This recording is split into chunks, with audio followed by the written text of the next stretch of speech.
Good afternoon everybody. Nagpriprito ako ngayon. Eto, nagpriprito ko ng bigi. Ayan mga guys.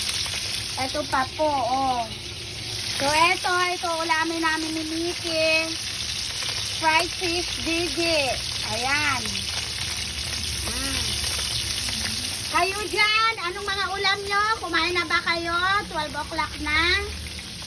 Mga guys, 12 o'clock na pala. Kami hindi pa kumakain.